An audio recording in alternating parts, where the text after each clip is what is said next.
Shalom Bapak Ibu yang terkasih dalam Tuhan, salam jumpa lagi, salam sejahtera. Puji Tuhan, jikalau hari ini kembali kita bisa mendengarkan firman Tuhan, diajar dengan kehendak Tuhan, dibentuk seturut rencana Tuhan, hanya semata-mata kebaikan dan anugerah Tuhan. Puji Tuhan Bapak Ibu yang terkasih dalam Tuhan, saya berharap Bapak Ibu selalu baik-baik saja, selalu kondisinya terpelihara oleh Tuhan kita Yesus Kristus. Sebelum saya berkhotbah lebih lanjut, kita berdoa terlebih dahulu.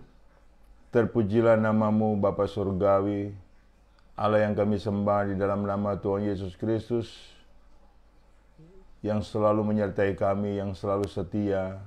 Kami mengucap syukur Tuhan jikalau hari ini kembali untuk mendengar firman-Mu, dibentuk dengan kehendak-Mu, dan hidup kami jadilah sesuai kehendak-Mu. Terima kasih Bapa.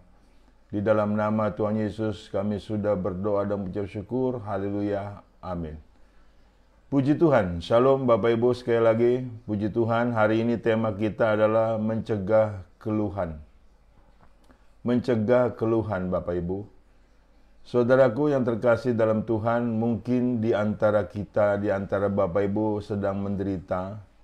Ada yang sedang sakit belum sembuh, ada yang terganggu ekonominya, dan belum mendapatkan pekerjaan yang begitu menyiksa Bapak Ibu dalam hal kondisi-kondisi tersebut. Ya kan, dalam kondisi berbeban berat. Saudaraku, pastinya kita mengeluarkan keluhan. Saudara, keluhan itu bertanda kita sedang lemah, bertanda kita sedang menderita. Tetapi ada hal yang untuk kita ketahui, bahwa setiap makhluk di muka bumi ini selalu mengeluh Bapak Ibu. Itu satu nilai yang tidak bisa kita pungkiri. Tapi ada keluhan-keluhan yang membuat kita murtad, itu yang tidak boleh. Yang membuat kita putus asa itu tidak boleh. Di sini saya bacakan sebagai ayat pembuka Bapak Ibu di dalam Roma 8 ayat 22 sampai 25. Sebab kita tahu bahwa sampai sekarang segala makhluk sama-sama mengeluh dan sama-sama merasa sakit bersalin.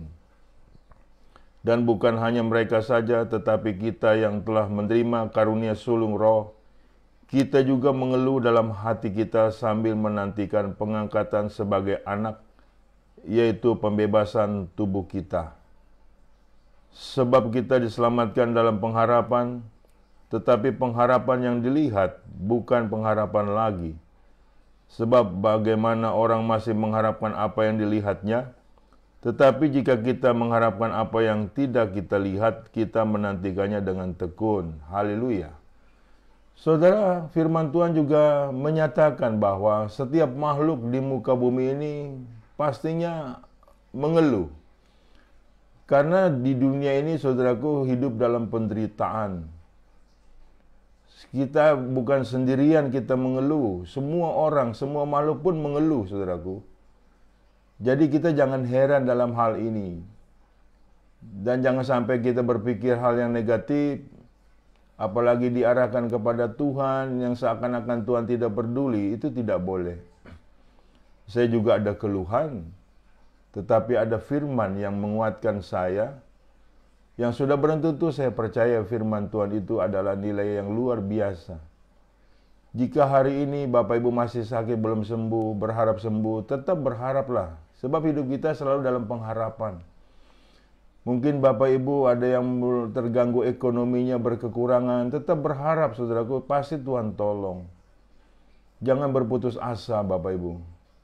Nanti keluhan yang tidak boleh adalah salah satunya berputus asa. Nanti kita lihat ayatnya. Kita tidak boleh mengeluh, yang selalu mengeluh terus, yang membuat kita tidak berdaya. Itu tidak boleh. Ya kan Bapak Ibu? Sebab sekali lagi saya bicara, semua makhluk pasti dalam penderitaan di muka bumi ini. Kita lihat lagi saudaraku di dalam 2 Korintus pasal 4 ayat 16 sampai 18. Sebab itu kami tidak tawar hati, tetapi meskipun manusia lahiriah kami semakin merosot, namun manusia batinia kami dibaharui dari hari ke hari. Sebab penderitaan ringan yang sekarang ini mengerjakan bagi kami kemuliaan kekal yang melebihi segala-galanya, jauh lebih besar daripada penderitaan kami. Sebab kami tidak memperhatikan yang kelihatan, melainkan yang tak kelihatan, karena yang kelihatan adalah sementara, sedangkan yang tak kelihatan adalah kekal. Haleluya Bapak Ibu. Penderitaan yang kita alami tidak seberapa dibandingkan upah yang akan kita terima. Dan upah yang akan terima itu adalah dalam kondisi kekekalan. Jadi saudara, janganlah sampai keluhanmu mencapai hasil untuk engkau murtad. Tidak boleh. Tidak boleh Bapak Ibu. Bapak Ibu harus panjang sabar. Tuhan pasti menolong. Pencobaan-pencobaan yang datang tidak melebihi kekuatanmu. Kemudian kita lihat lagi apa kata Tuhan kita Yesus Kristus di dalam Matius 11 ayat 28 sampai 30. Marilah kepadaku semua yang letih lesu dan beban berat. Aku akan memberikan kelegaan kepadamu. Pikulah kuk yang kupasang dan belajarlah padaku, karena aku lemah lembut dan rendah hati, dan jiwamu akan mendapat ketenangan. Sebab kuk yang kupasang itu enak dan bebanku pun ringan. Puji Tuhan. Tuhan sudah menjamin tatkala kita datang kepada Dia, beban kita akan Tuhan angkat dan kita punya beban sangat ringan. Dan belajarlah kepada Tuhan kita Yesus Kristus karena Dia lemah lembut. Jadi Bapak Ibu, setiap orang Kristen seharusnya itu mengeluh, boleh mengeluh, tetapi saudaraku, ada hal yang mengeluh yang mendatangkan keputusasaan, itu yang tidak boleh. Makanya yang pertama di sini saudaraku, jangan sampai kita berputus asa untuk dalam hal keluhan kita. Jangan sampai mengarah ke seperti itu, ke arah itu. Kalau sudah ke arah itu Bapak Ibu, apa yang harus kita lakukan? Ini firman-Nya. 2 Korintus 1 ayat 8 sampai 11. Sebab kami tidak mau, saudara-saudara, supaya kamu tahu akan penderitaan yang kami alami di Asia Kecil. Beban yang ditanggungkan atas kami adalah begitu besar dan begitu berat, sehingga kami telah putus asa juga akan hidup kami. Bahkan kami merasa seolah-olah kami telah dijatuhi hukuman mati. Tetapi hal itu terjadi supaya kami jangan menaruh kepercayaan pada diri kami sendiri, tetapi hanya kepada Allah yang membangkitkan orang-orang mati. Dari kematian yang begitu ngeri Ia telah dan akan menyelamatkan kami, kepadanya kami menaruh pengharapan kami, bahkan Ia akan menyelamatkan kami lagi. Karena kamu juga turut membantu mendoakan kami, supaya banyak orang mengucap syukur atas karunia yang kami peroleh berkat banyaknya doa mereka untuk kami. Saudara, Paulus pernah berputus asa, tetapi dia tahu jalan keluarnya. Di sini dia sangat tahu kalau dia mengandalkan diri sendiri, saudara, itu hasilnya putus asa. Nah, di sini kita harus paham, tatkala kita putus asa berarti bertanda kita tidak kuat. Diri kita sendiri tidak mampu. Harusnya diserahkan kepada Tuhan. Harusnya berserah kepada Tuhan. Seharusnya demikian. Jangan kita sudah tidak kuat, kita putus asa, terus kita tanggung beban kita sendiri. Tidak boleh, kita punya iman, kita punya pengharapan. Serahkanlah segala sesuatunya kepada Tuhan. Sehingga kita menyadari tatkala kita putus asa, kita tidak melakukan hal yang bunuh diri. Tetapi kita berserah kepada Tuhan. Dan pastinya Tuhan pasti menolong kita. Ya, mulai saat ini Bapak Ibu, tatkala engkau berputus asa, bertanda itu warning bahwa dirimu tidak kuat menahan penderitaanmu. Dan perlu untuk engkau beriman kepada Tuhan, berharap kepada Tuhan yang tidak pernah Tuhan kecewakan. Siapa yang berharap kepada Tuhan tidak pernah Tuhan kecewakan Bapak Ibu. Makanya di sini saudaraku, Paulus percaya betul bahwa pertolongan Tuhan pasti ada, pasti nyata, dan pasti setia, dan tidak pernah terlambat. Ya saudara, jadi jangan sampai keluhanmu menghasilkan keputusasaan. Semua kita ada persoalan, ada masalah. Justru di dalam proses-proses yang kita alami dalam hal penderitaan tersebut, kita boleh memenangkan nilai hal tersebut. Sehingga kita menghasilkan, mempermuliakan Tuhan. Pentingnya bagi setiap kita tidak boleh putus asa yang terlalu lama. Ya kan saudaraku, ini keluhan yang mematikan iman kita jikalau kita tidak mengerti dan kita tidak mau berserah kepada Tuhan. Kita punya iman, kita punya pengharapan. Pengharapan itu tidak pernah mengecewakan. Ada amin Bapak Ibu? Seberat apapun penderitaan Bapak Ibu, selama apapun penderitaan Bapak Ibu, tatkala engkau putus asa, ingat, engkau tidak bisa mengandalkan dirimu sendiri. Firman Tuhan mengatakan di Yeremia 17 ayat 5, terkutuklah orang mengandalkan manusia, mengandalkan diri sendiri dan hati jauh daripada Tuhan. Dan diberkatilah orang mengandalkan Tuhan, dia seperti pohon yang ditanam di tepian air. Ada amin? Seberat apapun penyakitmu, jangan mengeluh ke arah keputusasaan. Tuhan pasti menolong. Setialah sampai selesai dalam kehidupan kita. Setialah sampai mati kepada Tuhan kita Yesus Kristus. Jangan menyangkal hal tersebut. Jangan murtad ya Bapak Ibu. Sebab jikalau kita murtad Bapak Ibu, kita akan terhilang. Kita akan binasa. Tuhan sangat peduli. Tuhan tidak pernah meninggalkan kita. Anugerahnya tetap ada pada kita. Tuhan mengerti, Tuhan tahu. Bahkan imam besar kita Yesus Kristus sangat tahu persis penderitaan umatnya. Puji Tuhan Bapak Ibu. Ingat baik, setiap orang berharap kepada Tuhan tidak pernah dikecewakan. Ada amin? Jadi Bapak Ibu di sini kondisinya jangan berputus asa.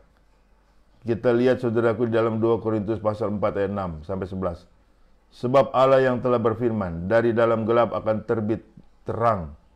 Ia juga yang membuat terangnya bercahaya di dalam hati kita, supaya kita beroleh terang dari pengetahuan tentang kemuliaan Allah yang nampak pada wajah Kristus. Tetapi harta ini kami punyai dalam sebejana tanda liat, supaya nyata bahwa kekuatan yang melimpah-limpah itu berasal dari Allah, bukan dari diri kami sendiri. Dalam segala hal kami ditindas namun tidak terjepit. Kami habis akal namun tidak putus asa. Kami dianiaya namun tidak ditinggalkan sendirian. Kami dihempaskan namun tidak binasa. Kami senantiasa membawa kematian Yesus di dalam tubuh kami, supaya kehidupan Yesus juga menjadi nyata di dalam tubuh kami. Sebab kami yang masih hidup ini terus-menerus diserahkan kepada maut karena Yesus, supaya juga hidup Yesus menjadi nyata di dalam tubuh kami yang fana ini. Patut diketahui Bapak Ibu, menurut firman ini, di dalam diri kita ada kemuliaan Tuhan, ada kekuatan Tuhan, dan ada kesetiaan Tuhan yang selalu menanggung setiap penderitaan kita. Untuk itu kita andalkanlah Tuhan. Makanya Rasul Paulus tahu Bapak Ibu, walaupun dia punya penderitaan berat, walaupun di dalam tubuh ini seperti dalam siksaan, tetapi di dalam tubuhnya ada kemuliaan Tuhan, ada kekuatan Tuhan, ada kesetiaan Tuhan, ada kuasa Tuhan. Nyatakan itu di dalam imanmu Bapak Ibu. Jangan mengeluh, jangan berputus asa. Ada amin saudaraku, ada Tuhan yang di dalam diri kita selalu siap menolong. Iman tanpa perbuatan hakikatnya mati. Nyatakan bahwa hidup kita itu hidup berkemenangan atas masalah, atas persoalan, atas penderitaan, atas sakit penyakit, atas nilai-nilai keterpurukan. Mari kita bangkitkan iman kita. Mari kita semangatkan iman kita. Dan berserulah kepada Tuhan, maka aku akan menolong kamu. Puji Tuhan Bapak Ibu. Jadi di dalam diri kita yang lemah ini ada kekuatan Tuhan. Amin. Praktis kekuatan Tuhan itu akan membela kita saat kita mengandalkannya. Jangan kita berputus asa. Amin Bapak Ibu. Seberat apapun dalam penderitaanmu, kita harus tetap kuat di dalam Tuhan. Roma 15 ayat 13.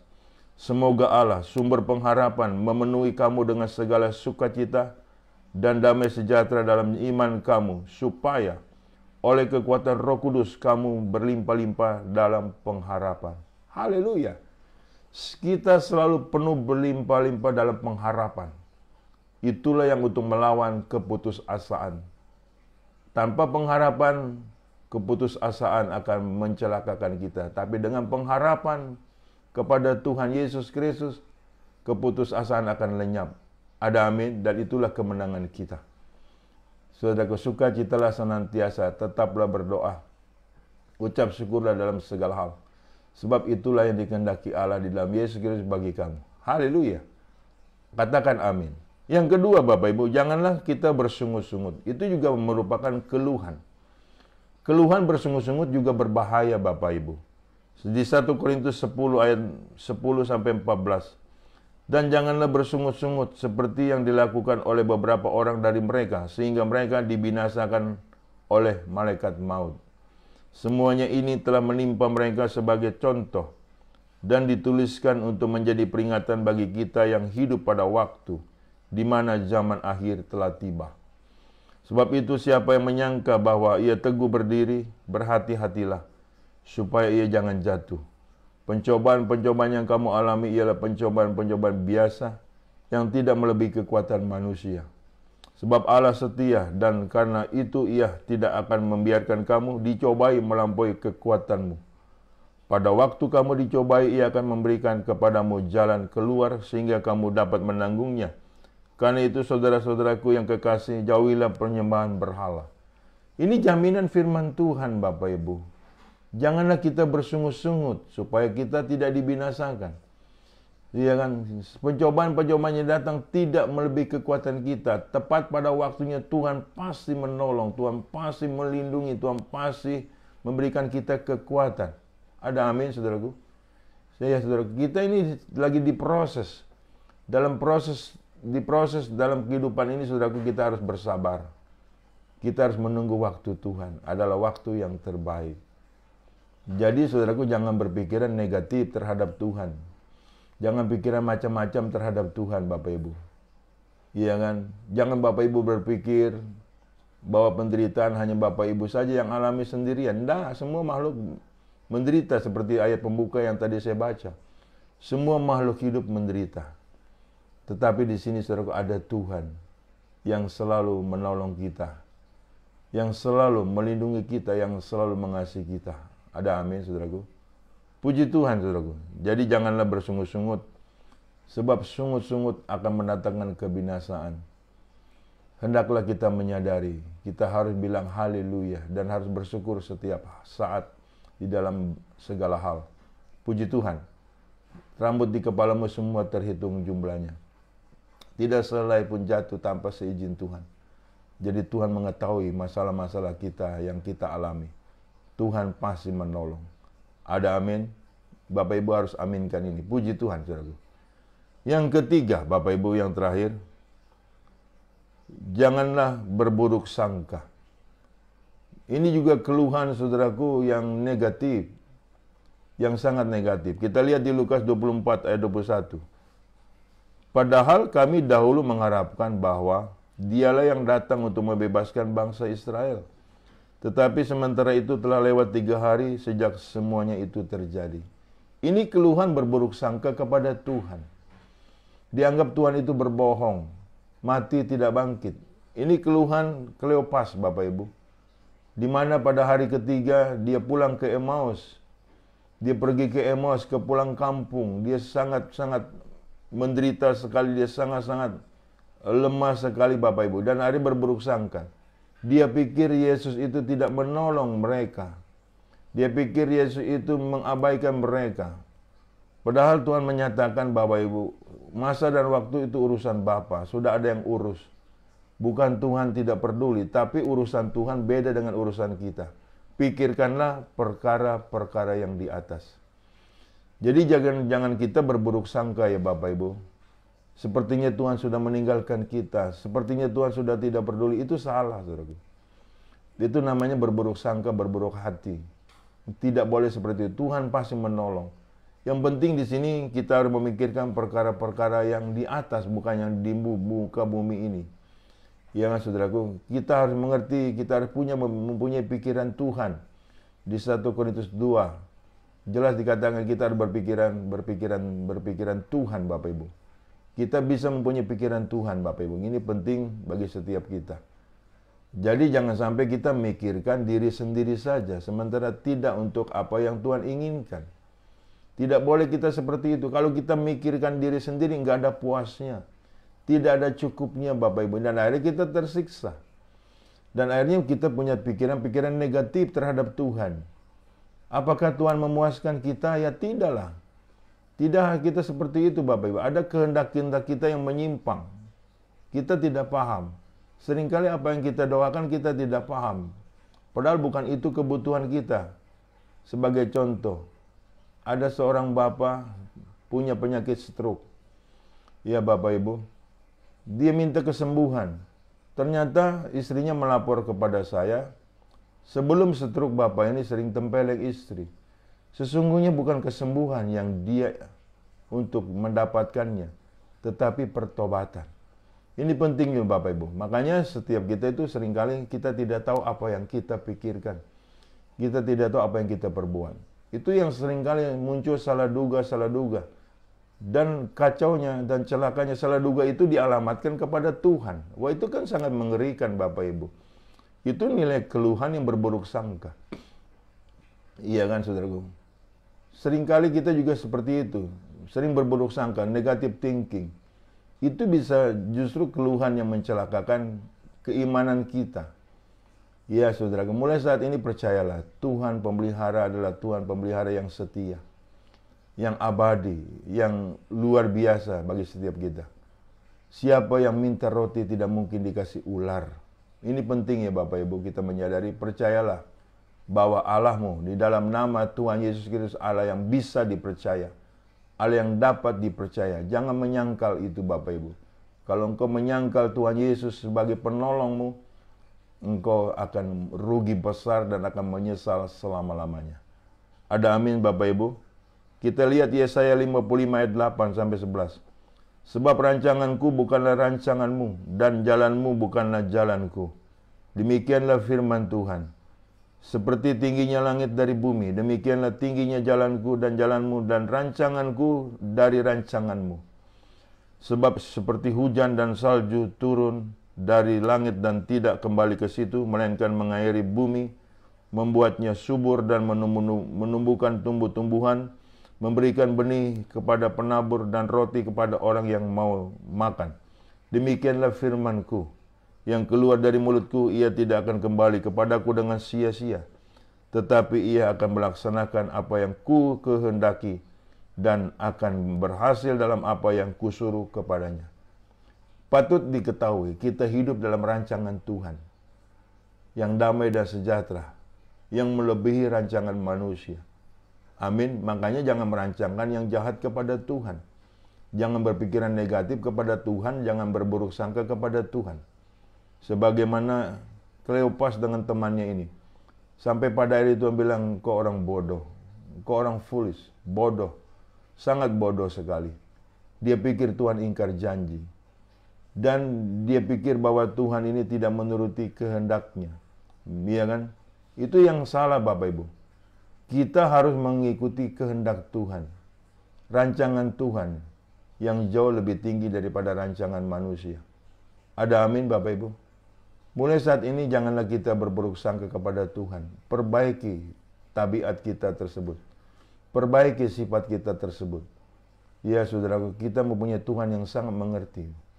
Bahkan di 1 Korintus 2 ayat 9. Apa yang tidak pernah engkau pikirkan. Apa yang tidak pernah engkau dengar. Apa yang tidak pernah engkau lihat. Apa yang tidak pernah yang timbul dalam hatimu, itu yang Tuhan sediakan bagi orang-orang yang mengasihi Dia. Amin saudaraku. Janganlah mengeluh, menjurus kepada nilai keputusasaan. Janganlah mengeluh, menjurus kepada nilai buruk sangka.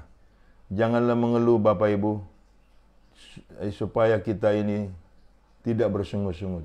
Ada amin Bapak Ibu. Tuhan kita adalah Tuhan Yesus Kristus. Tuhan yang bijaksana, Tuhan yang adil, dan Tuhan yang mulia, yang penuh kasih bagi setiap umatnya yang percaya. Saya berdoa untuk kita sekalian, terpujilah nama-Mu ya Bapa. Aku sudah mengabarkan firman-Mu, memberitakan firman-Mu.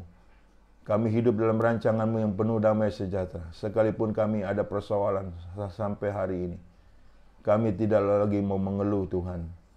Kami percaya Tuhan menolong kami tepat pada waktunya. Kami selalu bersyukur dan bersukacita di dalam Tuhan. Sebab sukacita adalah buah roh yang kedua. Kami ingin selalu mempermuliakan Tuhan dengan apapun kondisi kami yang kami alami. Nama Tuhanlah yang kami permuliakan. Terima kasih Bapa. Berkati jemaat-Mu agar mereka mengerti akan rancangan Tuhan yang penuh damai dan sejahtera, bukan rancangan kecelakaan. Agar mereka bertobat dari keluhan-keluhan yang mendatangkan keberdosaan, yang mendatangkan keputusasaan, yang mendatangkan sungutan, yang mendatangkan berburuk sangka. Dan berkati mereka ya Tuhan agar mereka mengerti akan rancangan Engkau yang begitu luar biasa. Terima kasih Bapa, terpujilah nama Tuhan kekal selama-lamanya. Di dalam nama Tuhan Yesus Kristus kami sudah berdoa dan mengucap syukur. Haleluya. Amin. Bapak Ibu yang terkait dalam Tuhan, terimalah berkat dari Allah Bapa. Di dalam cinta kasih Tuhan kita Yesus Kristus, di dalam persekutuan dengan Roh Kudus yang selalu menyertai kita. Mulai dari saat ini sampai Maranatha, Tuhan datang kali kedua menyebut kita dalam kemuliaannya dan kita pun layak menerima kemuliaan Tuhan dari kekal sampai kekal. Haleluya. Amin.